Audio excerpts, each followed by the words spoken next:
আমাদের গ্রামের বাড়িতে যেখানে আগে একটা মসজিদ ছিল সেখানে আশপাশে 4-5টি মসজিদ হয়ে গিয়েছে।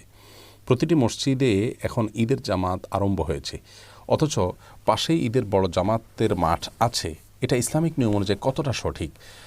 ভাই সৌরভ রেজা, খুবই গুরুত্বপূর্ণ একটি প্রশ্ন। আজকাল যে কোনো মসজিদেই জুমা এবং ঈদের সালাত চালু করা হয়, যেটা ইসলামী শরিয়ার দৃষ্টিকোণ থেকে উচিত নয়। ইসলামী শরিয়ার দৃষ্টিকোণ থেকে উচিত হলো ছোট্ট কোনো পাড়ায় একটা মসজিদ থাকবে যেখানে মানুষ 5 ওয়াক্ত সালাত একত্রিত হয়ে পড়বেন, জামাতের সাথে পড়বেন, আর কয়েকটি পাড়ার মানুষ মিলে একত্রিত হয়ে জুমার সালাত আদায় করবেন। তার মানে যেটা জামে মসজিদ হবে সেটা কয়েকটা পাঞ্জেখানা মসজিদ মিলে একটা জামে মসজিদ হবে।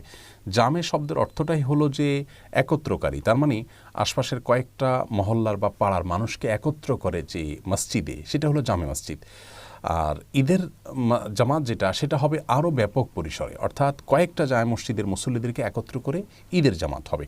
আল্লাহ রাব্বুল আলামিন চান যে একটা পাড়ার প্রতিটা ঘরের মানুষ দিনে 5 বার একত্র হন, আর কয়েকটা পাড়ার মানুষ সপ্তাহে একবার তারা সাক্ষাৎ করুন, একে অন্যের সাথে দেখা করুন এবং আল্লাহর ইবাদতের জন্য একত্র হন।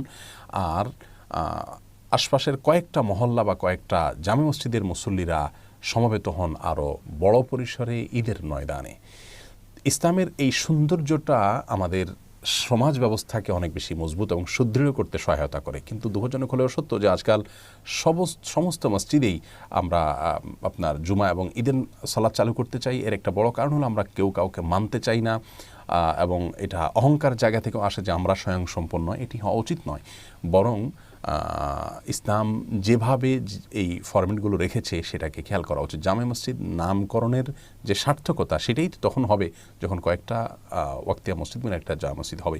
সৌদি আরব সহ পৃথিবীর অনেক দেশে এটি এখনও আছে যে সব মসজিদগুলোতে জুমা পড়ার জন্য পারমিশন দেওয়া হয় না, বরং অনেকগুলো আপনার ওয়াক্তিয়া বা পাঞ্জাগানা মসজিদ মিলে একটা জামে মসজিদ হয়, আর কয়েকটা জামে মসজিদ মিলে এলাকা মিলে একটা বড় ঈদগাহের ব্যবস্থা করা হয়। এটা মাধ্যমে ইসলামের সৌন্দর্য প্রকাশিত হয়। বিধায় সেটিকে আমরা যদি আমল করতে পারি অনেক বেশি ভালো হয়।